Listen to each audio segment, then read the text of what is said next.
దేశవ్యాప్తంగా విమాన సర్వీసుల్లో జాప్యం నెలకొంది. దీనికి కారణం మైక్రోసాఫ్ట్ విండోస్ మొరాయించడమే కారణంగా తెలుస్తోంది. ఇష్యూ వల్ల చెక్ ఇన్ వ్యవస్థలో సమస్య తలెత్తింది. దీంతో శంషాబాద్ సహా పలు ఎయిర్పోర్టులో విమానాలు ఆలస్యంగా నడుస్తున్నాయి.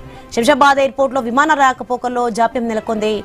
పలు విమానాలు ఆలస్యంగా నడుస్తున్నాయి. శబరిమల వెళ్లాల్సిన అయ్యప్ప భక్తులు ఇబ్బందులు ఎదుర్కొంటున్నారు. హైదరాబాద్ నుంచి ఢిల్లీ, మదురై, బెంగళూరు, గోవా, కోల్కతా, భువనేశ్వర్ వెళ్లాల్సిన కొన్ని విమానాలు రద్దయ్యాయి. గోవా, అహ్మదాబాద్, మదురై, బెంగళూరు, ఢిల్లీ, భువనేశ్వర్, చెన్నై నుంచి శంషాబాద్ కు రావాల్సిన విమానాలు కూడా రద్దయినట్లు అధికారులు తెలిపారు. నిర్వహణ కారణాల వల్ల ఈ విమాన సర్వీసులు రద్దయినట్లు ఎయిర్లైన్లు వెల్లడించాయి.